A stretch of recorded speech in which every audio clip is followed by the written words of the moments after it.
So, next up in the NBA, we're going to be talking about just about the biggest trade I can probably think of in the last little bit, being Luka Doncic being traded for Anthony Davis. We'll go over the full details and all of that, but regardless, it's just about the craziest trade I've ever heard of. I am about as casual of a Lakers fan as you can possibly find at this point in the last little bit. I have not been loyal to my team in the last while, but even I got a little excited for this one. Luka Doncic, obviously one of the most electric scorers we've had in basketball in the last decade. Still a 25-year-old player, still a player with almost boundless potential, being traded for Anthony Davis, who obviously still an all-star, still a terrific defender. He's had his injury problems. I guess you can say the same thing about Doncic in the last little bit. Regardless, maybe two injury-prone all-stars being traded for each other. It is absolutely insane. The fallout has been insane. We've seen a lot of trades come as a result of it in the NBA. At least I think as a result in the last little bit. Just out of the panic from the entire NBA to the Lakers picking up a top 5 player out of the blue. Caleb, what is kind of your initial reaction to this entire thing as kind of just an outside view on it? Yeah, well, I mean, so I'm not the biggest basketball fan, right? Like I'm very you say you're a casual Lakers fan. I can very much Yes, say that's I'm a true. casual basketball fan. But when something like this happens to this kind of magnitude, you There we go. immediately know it. And or I'm just like I open my athletic app and that's the first thing I see on my screen, and my jaw There we go. genuinely dropped to the point where oh, there you go. There we go. Uh, Now I feel properly dressed. There you go. But no, like when I first saw it, like it's an expression to say your jaw dropped, but I just like stood there like a moron, Oh yeah. just like, and I'm just like, what the hell is this? Because it sounds like something that's just like made up. It's one of those things that like 2K wouldn't accept, where if 2K you wouldn't propose accept. this People trade, tested that. no, no, because there's no way. Because it just doesn't make any like logical sense at all. And I've seen people try to do reasonable like NFL comparisons or NHL You comparisons, can't. and you almost just like can't do it. And it just like some of the stuff sounds ridiculous. One of the ones I heard that's probably a decent like kind of parallel to it was Joe Burrow to the Seahawks for Leonard Williams and a first round pick. And it's like that would never happen. But that's kind of the same idea, Mm, right? Anthony, I can't believe I'm actually saying this because this is a statement that you could totally take out of context and would make no sense. Anthony Davis is a lot better than Leonard Williams. That's not true. Simon, I know for a fact that you haven't been watching that much Seahawks football this year. Leonard Williams is one of the best defensive linemen in the league this year. Okay, He sure. was the best player on that Seahawks defense. Okay. In fact, I think the Seahawks could get Anthony a Davis is fleece in pretty that good, deal. but Um, like Anthony Davis is pretty good, but like he's still probably a top 10 I, player in the NBA. Top 15. I don't know. I But guess it's the kind of this thing is the where it's most like, insane. This is the most insane argument I think we've ever had on this podcast. It's like this who's is better, the Anthony stupidest. Davis This or is the Leonard stupidest Williams? fucking thing I've ever heard. Like, Well, it's good. It's fitting because this is you like the know what? stupidest trade ever. Um, Fair enough. Fair enough. Oh because my it's just like god. all Anthony of the stuff Davis is that I've heard. currently averaging 26, 12, and 4. Those are nuts numbers. Leonard Williams had a 90-yard pick six against the Jets. I don't want to That's hear one it. play. Um, That's one play. I don't know. What did Leonard He Williams was. have on the year? What did How many sacks? It's not just about sacks, It although he is. probably had a decent year in that too. Do remember that he's an interior defensive lineman. He was by far the best player on that Seahawks defense. So fucking stupid. This is just turning into a segment of me standing up for Leonard Williams Okay, slander. how about we talk about what the actual details of the trade are and all that. Quickly, I'll just do a quick run over of the entire thing. It's not that long, but it is equally insane as just the idea of Doncic for Davis. But obviously, the Lakers receive Luka Doncic, Maxi Kleber, and Markieff Morris. The Mavericks receive Anthony Davis, Max Christie, and a 2029 Lakers first-round pick, I believe unprotected. And then the Jazz, who kind of, I think, just facilitated the entire thing with cap, received Jalen Hood-Schifino, a 2025 Clippers second-round pick via the Lakers, and a 2025 Mavericks second-round pick, which is almost equally insane that the Mavericks had to lose a second-round pick in this entire thing. But yeah, regardless, it's just like it feels like the Lakers called up. Well, what's the Mavs GM name? Nico something Nico or other. Harrison. Where they Nico Harrison, and they called him up. And you know the thing you do in negotiating, where you just lowball. You lowball to kind of set the standard. And he's like gives him like the worst possible offer that wouldn't like get them laughed out of the room. And then Nico just goes, "Yeah, sure, you have a deal." And Pelinka on the other side is just like, "What the fuck?" Like that was supposed to be the lowball, but we'll take it. So it's like what actually happened is even more insane than that, by the way, because the Lakers didn't make the first offer; the Mavs did. The Mavericks went to the Lakers and said, "Do you want Doncic?" That was a legitimate thing they did. Doncic did not request a trade. That was made official. Doncic never knew about it the entire time. Apparently, LeBron said he didn't know either. Take that as you will, I guess. But I don't think he did. That's a bunch of the stuff he said. He sounded genuinely surprised, but okay, well, I don't know. He did act in. I know you have your LeBron conspiracies, but he's a better actor than you think. Have you seen fucking Space Jam 2? Anyway, I think what I heard happened was apparently the general manager for the Mavericks went to the governor of the Mavericks as well as the Lakers general manager and basically said, "I want to trade you Doncic," and they both laughed. Like, their immediate reaction was just breaking into fucking tears, basically, because it was just the most insane thing either of them had ever heard. I don't know how he talked the Mavericks owner into that. That's insane.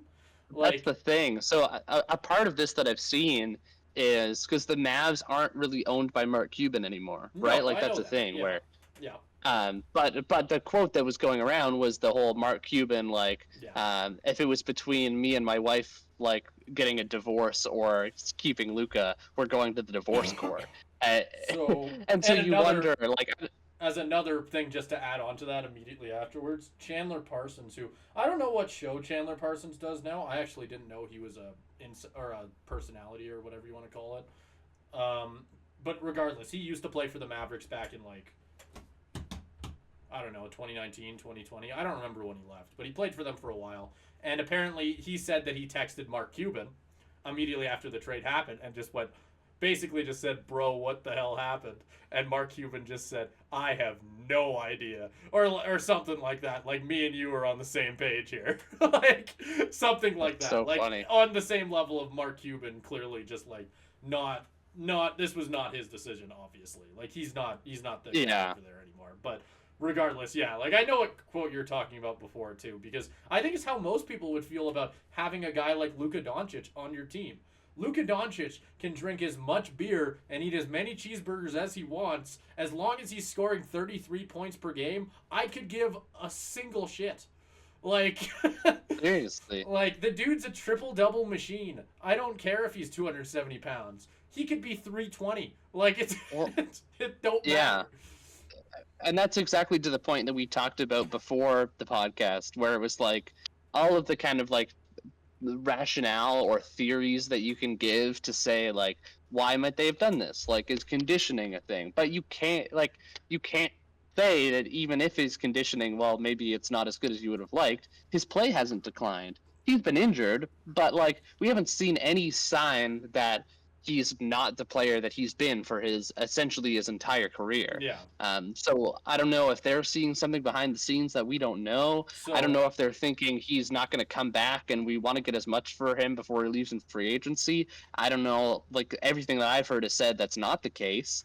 So it's it's the kind of thing where you're just, he just bought a house for $50 trying million to find in reasons. Dallas 2 weeks ago. Yeah, exactly. So it's the thing where you're trying to find reasons. You're actively just trying to go in the mind of Nico Harrison to say, can I actually plan out a logical route to say this decision makes sense, and I literally can't find anything. I love playing devil's advocate in these sorts of situations. Yeah, I yeah. can't even begin to fucking try. No, I do too. And you know what? That's why I'm happy that I happen to know somebody who likes to play devil's advocate somehow more than me or you ever could, and that's Amir, who who sent me this. He sent me this yesterday. Shout out to Amir. He did not give a source for this, so I'm just giving him the credit for this incredibly stupid idea. He said that he saw a video online that basically speculates that the owners are trying to lose fans to justify moving to Vegas. Which is the funniest fucking thing I've ever heard in my life. Because, for one, if the NBA wants a team in Vegas, put a team in Vegas. Problem solved. Who cares? Yeah. Two, Dallas is a big market. Texas is a massive market.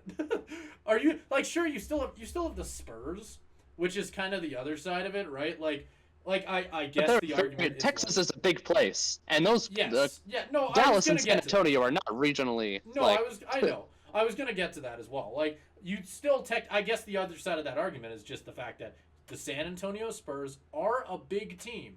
Like they've won enough that you could make the argument that that's a big market to a degree, and they are still in Texas. You still have a team in Texas, but why the fuck wouldn't you put a team in Dallas? Dallas is a huge market. That's a massive city in the U.S. Like, I get it. You want to have a team in Vegas. That's cool and all. But seriously, why? Like, what's the... okay, this could totally just show how little I understand about the financials behind it, but I seriously have a hard time seeing how Vegas would be more profitable than Dallas. Like, I feel like that's almost on the same level. I could be stupid. I could be talking out of my ass. But personally, I have a hard time seeing how it's different. I think that Vegas is even a riskier bet because, I mean, there's a reason there wasn't a sports team in Vegas until 2017 because people didn't necessarily know if that market could support a sports team. And it can, and we've seen that with the Golden Knights and the Raiders, and to a lesser extent, like even in the WNBA, you've seen basketball can work there. That team's been very successful. But that is still a riskier bet than the city that hosts like the Cowboys, like yeah, exactly. That's one of the most valuable example. sports franchises. That's a great example, actually. Yeah, like no shit. Like, why wouldn't you want a team in Dallas? Like, no, it's arguing about something that I don't even have a source for who actually said it. I'm just blaming Amir for this one, but it's the funniest thing I've ever heard. Like, that's the craziest conspiracy theory I've ever heard. Legitimately, like, why? What's the logic? Like, there's legit, it's the same thing as the fucking trade. There's no evidence behind it. Yeah. It's stupid. Well, that's the thing. I think that's probably the most reasonable explanation I've heard for the trade so far, honestly. Because, like, what did they come out and say in the press conference? Where it was like, oh, we think this makes our team better. In what way? Like, I know Anthony Davis, like, probably better defensively, right? That is... No, that's not an argument. They do get better defensively. But they do get better defensively, but you also just in terms, exactly. You lose the 30 points a game, and if you're just thinking about it in terms of an overall team, like defense wins championships. I don't really care when you've lost your franchise player. Like, you're gonna need Luka to win a championship. I'm sorry. I mean, I don't know. That's gonna hit you. I'll try and play devil's advocate a little bit. I would make the argument that I think that Kyrie Irving and Anthony Davis, in a different situation, like if this wasn't the reason they came together. Well, no, legitimately, they are two terrific players. Kyrie Irving, I mean, the Mavs went to the... Didn't they go to the... Like, they went pretty far in the playoffs last year. They went to the finals, like, last year. Exactly. And a big part of that was Kyrie Irving being spectacular. Anthony Davis is still a spectacular player. They're two players who... Obviously, they play two very different positions. Anthony Davis is a big. Kyrie Irving is a guard. Generally, when we talk about duos that work, that's generally the formula you want to go with. Like, more or less, I get it from that standpoint. But at the same time, you traded fucking Luka Doncic! What are we doing here? Like, it's funny if they got, like, put on the Jazz in free agency, like Anthony Davis and Kyrie Irving decided to both sign with the Jazz, I'd be looking at that team going, now that's a pretty good basketball team. That's going to be a duo that's fun to watch. In any other situation, if you put those two guys together, that's going to be a playoff basketball team. That's going to be a pretty good team. This was not the right way to do it, guys. You probably could have traded Kyrie for Anthony Davis if you threw a few more picks in. Yeah. Like, it's not, it doesn't make sense, really. Like, that's the thing. Just because it feels like, I mean, it's such an overpay to the extent that, like, a trade we're probably not going to be able to get to because of time, but the De'Aaron Fox trade is such a good comparison for this. It happened the day after, and it kind of puts into perspective how poor this trade is from Dallas's perspective. Because I think we can, like, De'Aaron Fox is a very good player, but I think we can all say, like, he's not on the level of Luka Doncic. Yet, where Luka essentially got Anthony Davis in a first, really, when you boil it down to it. Whereas De'Aaron Fox got 3 first-round picks and Zach LaVine. Obviously, like, you get the better player in Anthony Davis, but you're getting the 2 extra first-round picks? I don't know. It's crazy that they only got 1 first-round pick out of it, even when they get AD. Like, it doesn't make any sense to me. I think it really does show how much Dallas values AD. Like, I guess the one winner out of this trade is, and I maybe it's AD, because I think this might be a sign. Yeah, exactly, is it? You can tell I'm almost disagreeing with myself saying it, but, like, if Dallas is going to actually build the offense around him and kind of just let him cook, you could make the argument that you never know. Stranger things have happened, I guess. I don't know, man. Like, it's a stupid trade. It's funny. Like, I'm trying here. I'm trying to, like, legitimately give a reason, like, that it maybe makes sense. I don't know. Like, I can see a world where Kyrie and AD are a better duo than Doncic and Kyrie. Like, just, like, kind of... It worked pretty well to the extent where they got them to the finals, right? Like, and you're breaking that up after a year. Right? Not even a year. Like, yeah, no, it doesn't make sense. Like, it really doesn't. I get the whole thing of, like, again, like, conditioning, sure. It's funny. I feel like the Lakers maybe were the team willing. I think anybody would have been willing to trade for Doncic for that price. But, like, I think half the reason that the Lakers were willing to do that is because they put up with a star with similar needs and similar complaints. His name was Shaquille O'Neal, and he found quite a bit of success winning championships. But obviously the big thing that you'll hear if you do any research on his early career, especially on the Lakers, well, hell, even later on, was the fact that his conditioning was terrible. He'd show up to training camp basically like crap. Like, he'd start a lot of years playing like garbage, and that was where Kobe pretty much had to pick up the slack. Like, that's half the reason that Kobe kind of rose into stardom early on in his career, was because of the fact that he had to. He very much got put in that situation because Shaq was not ready at the beginning most of the years to carry the team. By playoffs, Shaq was fine, but that, like, if that's the situation even then, fine, whatever. But we haven't seen any indication that Luka's lack of conditioning is anywhere near what Shaq would be. No. Like, because again, like you talked about, that fact with Shaq is infamous, right? Like, there's a reason that's like that everybody knows about that. Like, with Luka, it's like murmurs and rumors, and does he look bigger? Like, that's what we're at. It's not like, wow, Luka just looks like shit at the start of the season. He's like 300 pounds or whatever. That's not what we're talking about. He's still been consistent, even if you kind of look at him and think, is he bigger than he was last year marginally? Like, let's see. I'm going to see if there's, like, I'm going to try and figure out what the actual thing is with that. Just, like, a half a second of research. And I can insert my favorite Shaq story in there. Will you find that? I always see this from time to time on Instagram, where it's just like this quick little story about him and Phil Jackson, where in order to try to improve his free throw shooting, Phil Jackson told him to go read the teachings of Aristotle, but instead Shaq just proceeded to nickname himself Big Aristotle and had the worst free throw shooting season of his career.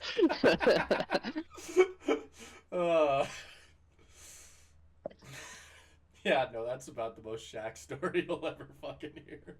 Yeah.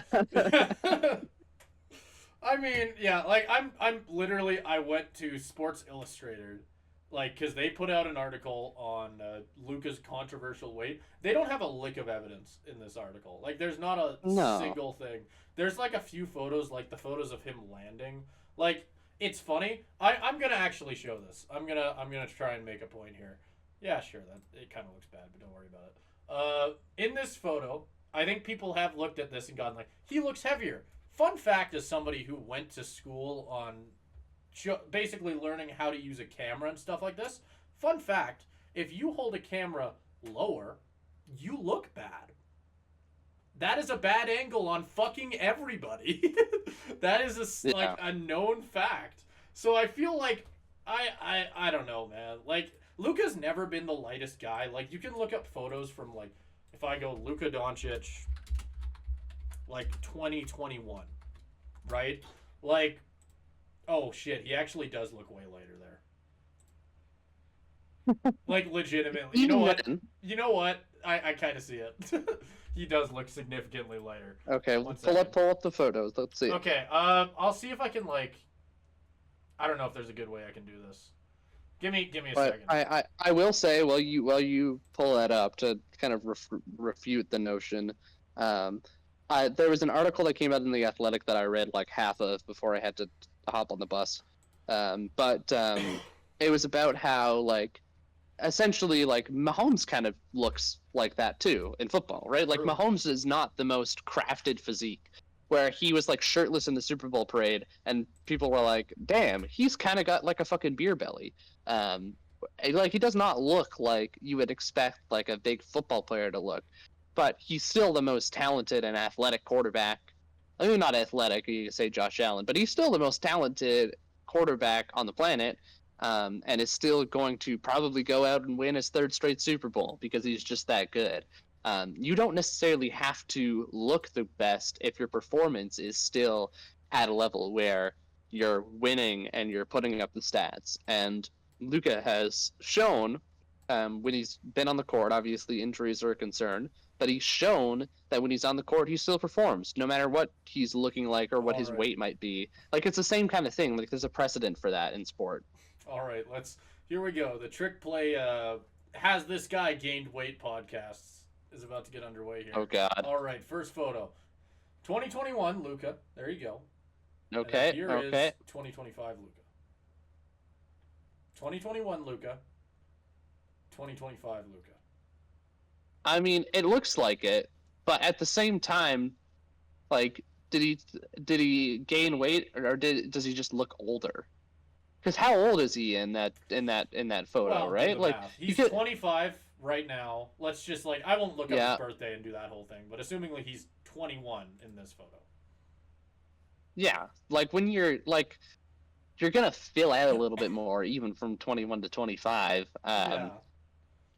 I don't know. Like, even in the photo, even in this photo, it's not like he looks like fat or anything. Like, he's still like, I don't know. That's kind of what like Jokic looks like, honestly. Like, that's kind of what came to my mind. Like, you know, it's funny you say that. He looks it's like insane. Jokic It's in this photo. insane. Like, it's insane we're having this conversation about Luka when Jokic arguably is worse. Yeah. And I'm not fat shaming. Jokic doesn't give a shit about any of this, and he just like goes and like in the off season he's not going to train. He's going out and like playing with his horses. Like, he. It's not trying to fat shame at all. I think more than anything else, I'm trying to make fun of the people who are doing that. Like, exactly. These guys are legit. Well, I think it's a ridiculous conversation. It's incredible. These guys are the best athletes on the planet. Like, you got to look at it like that, right? Like, they are having absolutely bonkers like seasons in the NBA right now. Like, both Jokic and Doncic. Oh, you know what? More Jokic than anything. He's won like multiple MVPs. At this point, he's won a championship. Like, he's found that success. He's got the same physique as Doncic. You don't gotta look like a Greek god to win in the NBA. Like, I think as long as you're skilled and you can, like, you don't have to dunk on people. You don't have to do the LeBron flashy thing every time. I mean, especially in this common era, if you can hit threes and you can hit fadeaways and do all the things that Doncic and Jokic do so very well, I don't think you got to be an athletic freak. That's kind of what we're learning. Like, skill can get you a very long way in basketball. So, I don't know. It's a silly thing. It's a silly conversation. It is. Yeah. It's a silly conversation. It's a silly trade. Yeah. We don't even need about to it go is into stupid. the like who won the trade because I think we've already made that very clear. Oh God. Uh, It's funny. I almost can't believe that ESPN even put out trade grades for this. I don't know if you saw that, Caleb. Um, I didn't. I saw that they put them out. I didn't bother looking at the article. I didn't look at the article either. I saw what they were though. So this is gonna surprise you. The Lakers get an A. Makes sense. The Mavericks get an F. So it's about as solid and in stone as you could possibly get, huh? Surprised they didn't get an A. I'm surprised the Lakers didn't get an A plus. Like that's the only thing that it's shocking Well, about I don't know that. if they were doing pluses or not, but that's your point. Yeah.